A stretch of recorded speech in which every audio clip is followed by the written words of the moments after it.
Nevertheless, it was the clarion call and continues to be that. But that is not an American distinctive. It is a divine one. Because freedom is truly God's gift to mankind. The ability to pursue your calling under God. Freedom. And our series has been trying to take that concept and apply it to the various areas of life where people are still being held illegitimately hostage. Today I want to talk to you about freedom from oppression. Freedom from oppression. In Exodus chapter 2, it came about in the course of many days, verse 23, the king of Egypt died, the sons of Israel sighed because of the bondage and cried out, and their cry for help because of their bondage rose up to God. Remember, freedom is released from illegitimate bondage. What is oppression? What does it mean to be oppressed? Oppression involves an imposed domination on another person or group of people so as to control them physically, mentally, emotionally, and worst of all, spiritually, so that you hinder their aspirations and limit their potential. To be oppressed means to be dominated in such a way that the oppressor, whomever they might be, seeks to control you physically, mentally, emotionally, and worst of all, spiritually, so that your aspirations and your potential are limited. Oppression means to restrict your God-given human potential so that you are not free to be what you were created to be. You're not free to go where you were created to go. The evil of oppression, the sin of oppression, is where men try to be God in your life, stopping you from even God telling you what to do, from even God leading your way. That's why when there's talk about freedom, you will always hear about talk about freedom of religion, so that men do not impose a restriction that God can't even overrule. Oppression is to hold you hostage, limit, stop the fulfillment of God's purpose and will in the life of another. And in this passage, Israel was being held hostage by Egypt and by a Pharaoh. It was being limited, reduced, so that Pharaoh wanted to block their ability to pursue their faith. You know the story. Our time will not allow us to go into all the details, but God was going to tell Moses shortly, let my people go so that they might worship me. Because you are holding them hostage from me. To be oppressed means I am not free to be what I was created to be by God, for God. It is a hideous sin. And it comes to us on all levels. There is political oppression, where in the name of politics or a certain governmental regime, one of the most hideous ones is evil dictatorships, where the people are subjugated and held down from their human potential in the name of political power or political clout. There is economic oppression, the sin of the haves holding the have-nots and keeping them in their place so that the have-nots can never become the haves, because they've been assigned permanently to a class economically. There is racial oppression, where a person is oppressed because of the color of their skin. And we're all too aware of that in the American saga of racial oppression. There is domestic oppression. Far too many women have to live under the thumb of a man who uses either physical violence or emotional violence to control her. And so her potential as a woman, as a wife, becomes sorely limited because this man has her under his thumb. And he uses his either physical strength or emotional, bombastic beatings.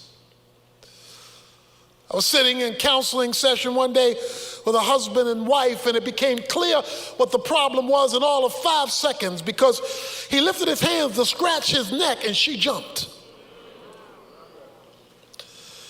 And I knew that this woman was living in an oppressed environment where she was under the threat or maybe the actual reality of abuse. Children in the domestic oppression can be oppressed by mean-spirited evil parents who hold over them the threat of pain as a way of controlling them. Not as a way of correcting them, that's legitimate, but as a way of controlling them in an illegitimate way. It can be religious oppression. Even Jesus said men have the right not to believe. Men have the right not to believe. Men have the freedom to be atheists. Now, it's a wrong belief, but they have the freedom not to believe.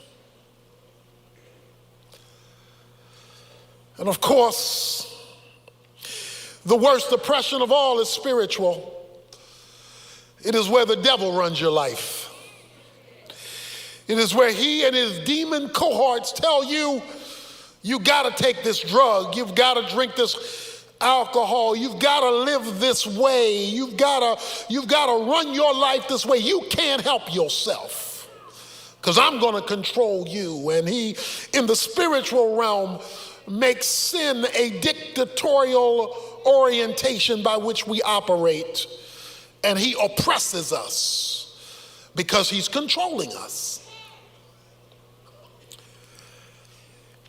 When you look at Exodus chapter 1, you see how all this developed. Verse 8 of Exodus 1, now a new king arose over Egypt who did not know Joseph. He said to his people, behold, the people of the sons of Israel are more and mightier than we. Come, let us deal wisely with them, or else they will multiply. And in the event of war, they will also join themselves to those who hate us and fight against us and depart from the land. So they appointed taskmasters over them to afflict them with hard labor. And they built for Pharaoh storage cities, Pithom and Ramiths. And the more they afflicted them, the more they multiplied, and the more they spread out, so that they were in dread of the sons of Israel. The Egyptians compelled the sons of Israel to labor rigorously, and they made their lives bitter with hard labor in mortar and bricks and in all kinds of labor in the field, all the labors which they rigorously imposed on them. Please notice the words: taskmaster, afflicted, compelled, made their lives bitter, imposed. Those are all terms of oppression. Terms of bringing you under the thumb of evil and controlling you in such a way that there is not release to be what God has created you to be. Please notice, the king wanted to use the Israelites to further his agenda. That's always the thought of an oppressor. The thought of an oppressor is, I will do whatever it takes for you to support where I want to go. And I will bring whatever pain into your life that I have the power to bring into your life so that you will be forced to serve my plan and my program. And of course, that's what the devil wants to do. He wants to bring us under his control so that we support his kingdom. There was a man, a Pharaoh, who grew up, who did not know Joseph, did not know Joseph's God, and he was intimidated by the people of God, Israel. In other words, Pharaoh knew that if we let these folk be who they declare themselves to be, they are going to overwhelm us. If we free them folk and let them folk loose to express their calling under the belief in their God, they are going to become too powerful for us. You need to understand the reason why oppression is so popular is that the potential, if the oppressed ever become free, if they ever discover release and liberation, we won't be able to hold them down, hold them back, and they may overrule us. So to keep them from becoming greater than us, let's hold them down. You have to understand that one of the reasons that the devil wants to hold you back is he knows if you ever get loose, if you ever become free, if you're ever legitimately liberated, he will no longer control you. He will no longer be able to dictate your agenda for you. He will no longer be able to rule your world. And so it says that he made life hard in order to hold them back and hold them down.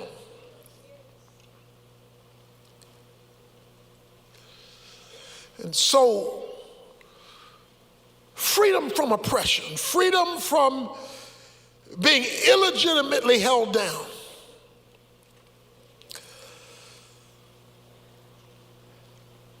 Israel is now in Egypt, and their lives, it says, become bitter. Bitter. Why were they bitter? Because how they were being treated. They weren't being treated like the children of God. They weren't being respected like the children of God.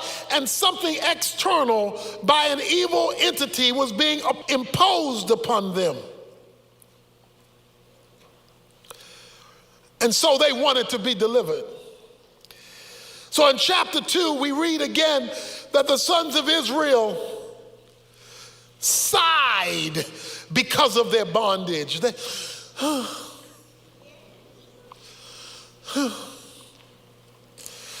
Every day we've got to get up to this pain. Every day we've got to get up to this anguish. Every day I've got to wake up to this evil environment. Every day.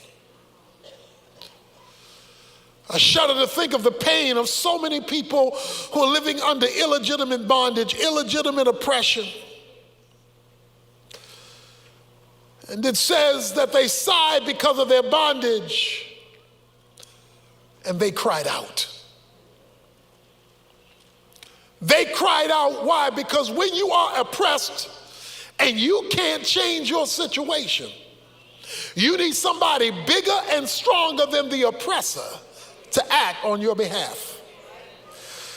See, if you were bigger or stronger, or at least felt you were, then you would take it upon yourself. That's where rebellion sets in. But when you are pressed so hard and you're so afraid and you're so intimidated that you can't change your situation, it says, and they cried out.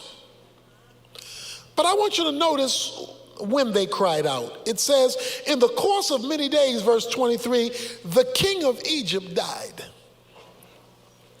And then it says they cried out to God. Okay, watch this now. They cried out to God when the government couldn't help them anymore. See, it says the king of Egypt died. The king, he represented the head of state.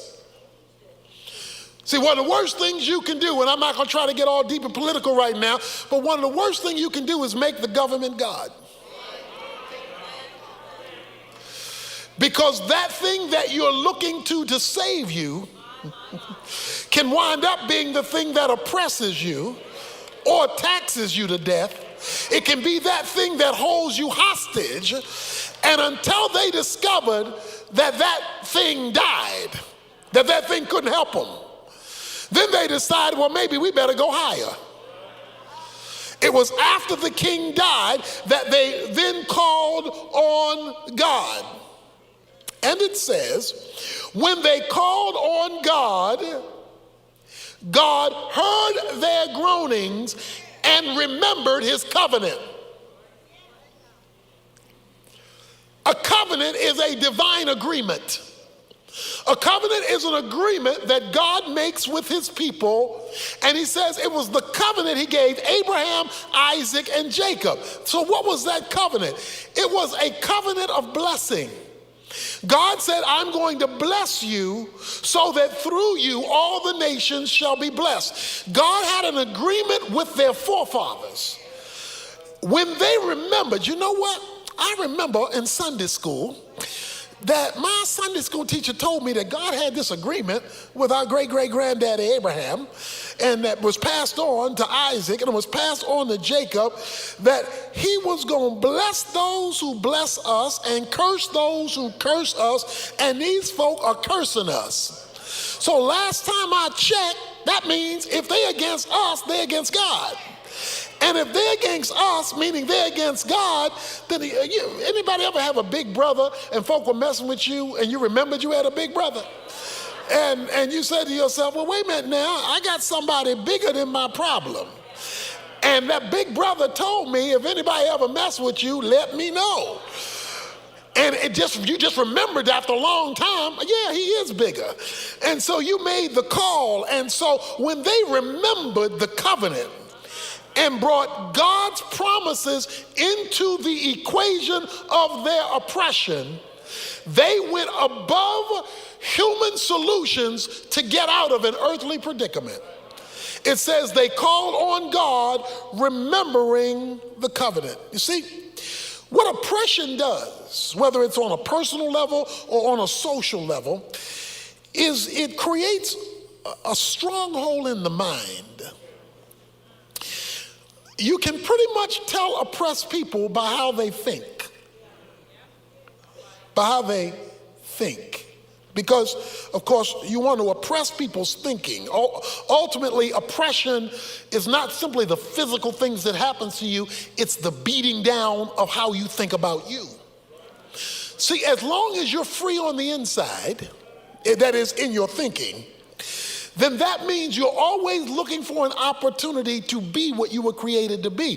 But if I can break your spirit, and if I can make you think you're never going to be anything, you're never going to go anywhere unless I let you get there, unless I free you up, if a human being becomes your source, then you will always stay oppressed in your thinking.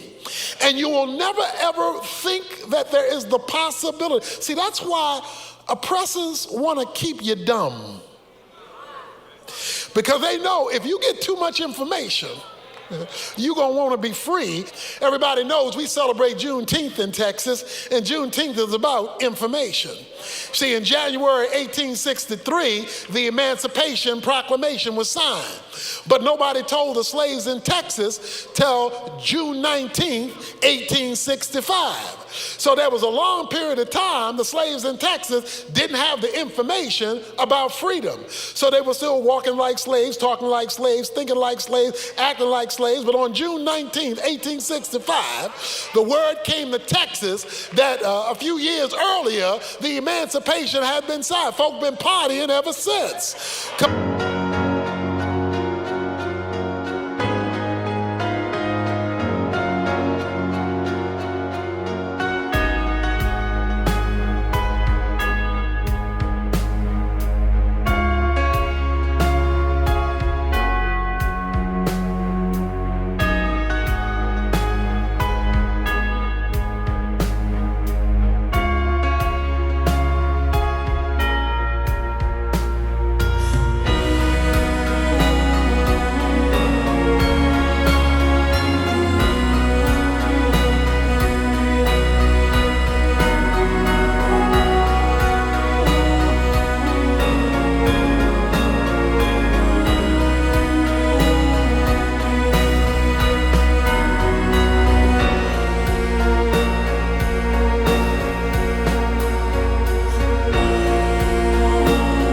Information came that changed how they viewed themselves.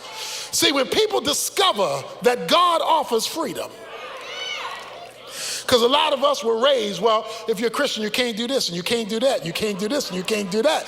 And so in the name of Christianity, we kept ourselves miserable.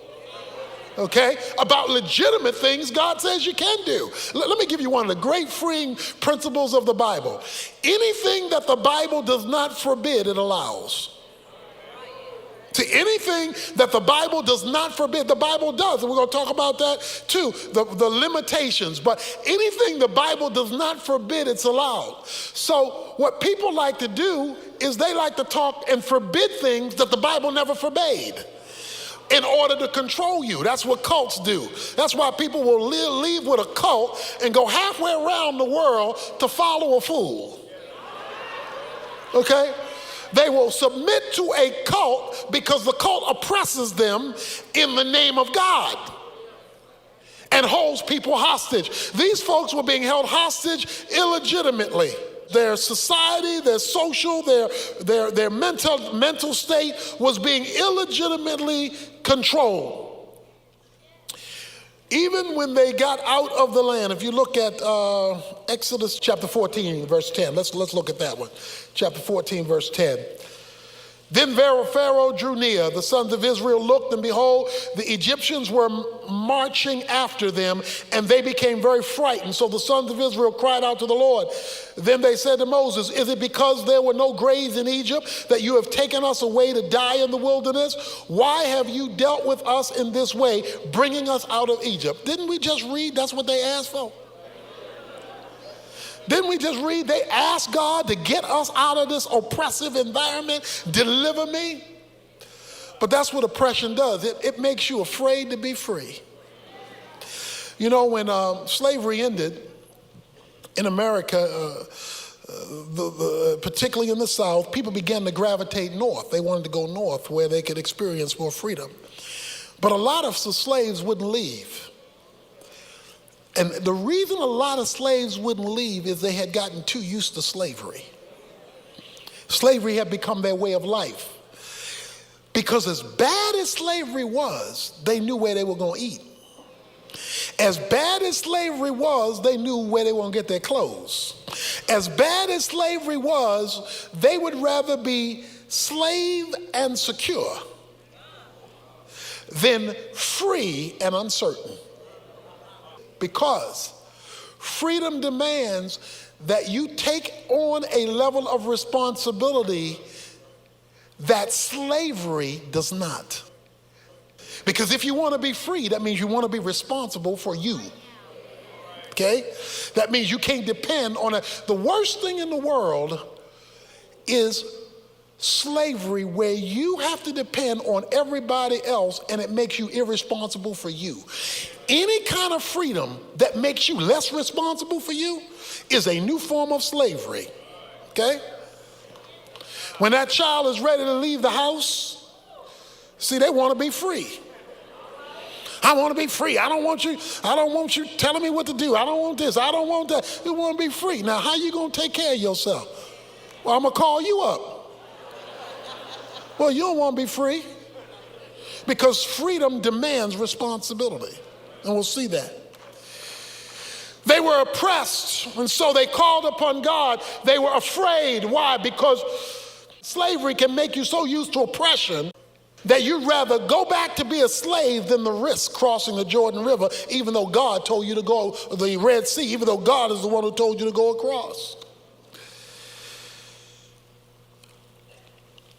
Oppressed people, people who are used to being under the thumb, one of the ways you know it is they always have a low view of themselves, because the oppressor has beat them down. You're nothing. You're never going to be nothing. You're a boy. You're it. You're less than a person. You're 2/3 a person. It oppresses you. It reduces to you. You're dumb. You're ignorant. You're stupid. See, that's oppressive language, by the way. Whenever you tell somebody and you're being serious and you're repeating this thing, you're dumb. You're stupid. You're nothing. You're nobody. You're never going to be anything. That's see, because what you're doing is saying, I want you to rethink about who you think you are. Don't think you're smart because I'm keep telling you dumb. Don't think you're going to be anything because I'm telling you you're never going to be anything. So you get under it. And so even in our homes, see, if you've got rooms in your house that you can't go in but guests can,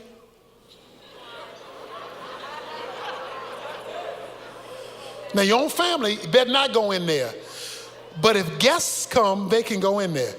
If you got dishes in your house that guests can use, but you can't because they're too special for you. Now, I'm not talking about them being abused or broken. That's different. But I'm talking about you better not touch that because that's for special people. See, that's an oppressive mentality. You paying for something you can't even use because it's for the special people. See, it's a mindset that does not give you the values of freedom, the values to think God's thoughts about you. So Israel was crying out. They wanted to be delivered. If you find yourself oppressed, that is under illegitimately the thumb of another person, God offers freedom.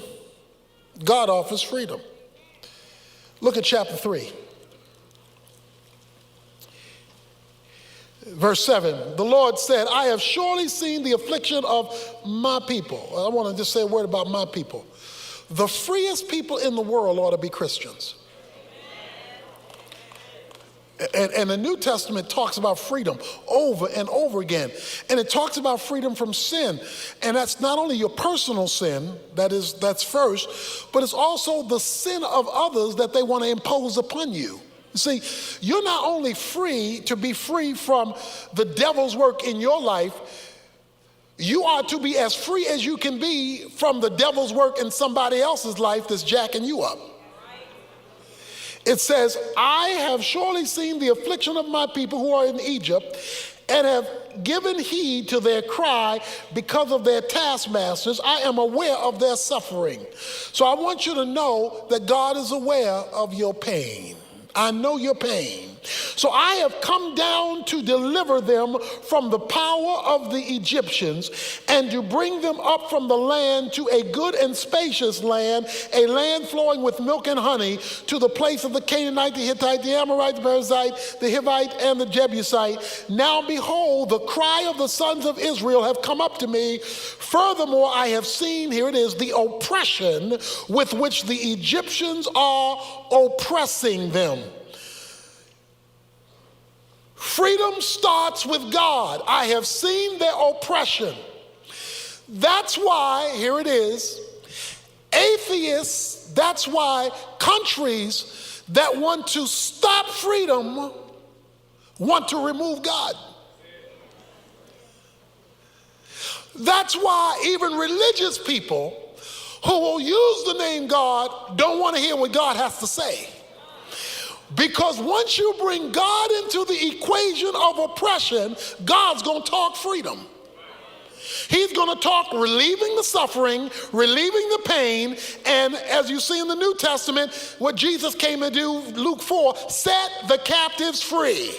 That is what Jesus is going to talk about. So if you want to control a people, you've got to get God out of the equation. Once you bring God into the equation, you have now attacked oppression. When you bring God into the equation, no longer does the oppressor have authority, ultimate authority over you. They made a connection between their bondage and their spiritual condition. They said, we're in this oppressed situation, maybe we better bring God into the equation. The only reason slavery was survived like it was and ultimately eradicated was because God was never allowed to be left out of the equation. And so they cried out to God. God remembered his agreement. And God has an agreement with you and I. It's in the new covenant that God agrees to look out for the welfare of his people when they are oppressed. You never accept oppression as acceptable. And here's what you also don't do. You don't oppress others in a way that you yourselves would never want to be oppressed. See, the worst thing in America was people who came here for freedom held others in slavery. It was a contradiction. So what did God do? He created a crisis in America. It was called the Civil War. See, the Civil War was a spiritual war. It wasn't just North and South. It was God invading a country to deal with an oppressive sin, and he allowed brother to fight brother to deal with it.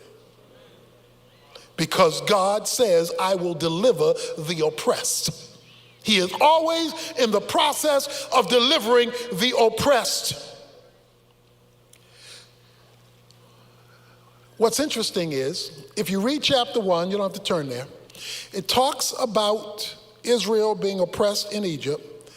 Then it jumps to the story of Moses. Then it jumps back to the prayer of the people to be delivered. Now, why are you jumping back and forth? To let them know that while they were dealing with their oppression, God was working on a deliverance. But the ones in being oppressed didn't know what God was doing to work out a deliverance. God was taking 40 years to prepare a man to deliver his people, and they never knew it. They only got connected with the deliverance when they cried out to God. God was preparing the deliverance that they didn't know about, but they only discovered the deliverance when they cried out to God, when God became a part of the equation. And that's my great fear for our country. My great fear for our country is that the further and further God is being marginalized, the further and further he's put on the periphery, the further and further he's good for the invocation and benediction, but he better stay out of the business in between. The further he is negotiated left, it is the worse the culture will get. Because freedom is tied to what God granted mankind. In fact, you will discover the word freedom is the word free, but it's the word dom. Dom is from dominate. You are free to dominate your world, the world that God has given you. That's freedom. Free to dominate your calling, free to live out God's purposes for your life. So when they could no longer look to human solutions, because the king had died, when they remembered the covenant, when they remembered God's divine provision, they prayed for God to intervene. And remember the definition of prayer? Prayer is earthly license for heavenly interference. Prayer is saying, God in heaven, I want you to intervene in my situation on earth. I need you to change things here. And so God began a process of delivering his people through Moses. Listen, if you're saved today, if you've come to Christ, part of your legacy is freedom. Let me put it another way. You have the right to be free. You have the right to be free. But remember, freedom is liberation from illegitimate bondage in order to pursue the reason you were created and the reason you were redeemed. So you're not free to be a fool.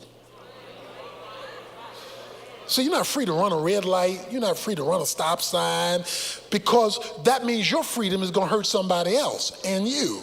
So freedom doesn't mean I'm free to do whatever I want. Freedom means I'm free to do what I'm supposed to do in order to fulfill God's purpose on my life. I am free to do that. And one of your great legacies in life is free. And don't let the devil or the devil's people keep you from it. Don't let the devil stop you from pursuing your created purpose, and don't let people who are in league with the devil. See, a lot of us, we stay oppressed because we allow the devil's folk to tell us God's will for our lives. When they got in touch with God, they got in touch with the covenant. I'm trying to give you some good news here. You are free to pursue God's calling for your life and not to live under oppression you can get yourself out of. You can get yourself out of. You say, but I've been beat down so much. See, that's why you need to spend time listening over and over to what God says about you. Because folk can mess you up. Okay? Because I know some of us were raised in situations where our self-esteem is low and our view of ourselves is low, our view of our gifts, and I can't be nothing. Look, if this ring is gold, it's gold whether you like it or not. It's gold whether you think it's gold or not. It's gold because that's what the maker says it is. All right? And you say, well, I don't believe it's gold. But you ain't make it. The maker said this is gold. I can trust the maker. Yeah, but it don't look like gold, but you ain't make it. And nobody in your life made you. And sure enough, nobody in your life redeemed you. All right? So by virtue of creation and redemption, you are what God says you are. You're not what everybody else tells you you are, unless it's the same thing God says you are. And everybody who's a Christian has been totally redeemed, totally forgiven, blood-bought, son or daughter of God with royal blood flowing through your veins. So don't accept oppression. Don't accept it because God says it. And you can't wait for folk to say it because that may take them years. God says it now. God says it now. Knowing you're standing under God. No one has the right to assign your value but your Creator. And God has already assigned it. Freedom. God says, I have seen their pain and I am going to deliver them. If you're ever going to be free, you must start thinking free. You must think as a free man or woman. That Jesus Christ, he who the Son sets free, is free indeed, John 8 says. You're not just free, you indeed free. That means show enough, for real. No question about it. And if you have to go walk around the house all day, I'm free, I'm free, I'm free, I'm free, I'm free. God says I'm free, I'm free, I'm free. So if you're free, that is, free to pursue God's calling on your life, therefore nobody has the right to oppress you. And maybe you can't get from under it right now, but at least you can get from under it in your thinking. Even if legally, you can get from under it in your thinking. And when that happens, it changes how you operate. Think liberation from illegitimate bondage. Think one day I'm crying out to God. One day he's gonna bring a Moses and he's gonna get me up out of here. He is going to deliver me from this hostage situation I am in illegitimately. Don't make yourself at home as a slave. Now, you may not be able to change your condition right now on your own, but you keep crying out to God for the freedom you already know you have. because the Son has set you free. God created you free, and he has set you free. Oppression is not your order. That's not who you are. And no matter what level it's on, whenever anybody wants to control your pursuit of God's calling on your life, they have become God in your life. And that's called idolatry. That's the worship of another God. Whenever anybody wants to be God in your life, they're asking you to make an idol out of them. Stop decorating yourself. Take the pictures off the wall. Because that's not home. That's not home. And so the Bible says God heard their cry. If you're oppressed by drugs,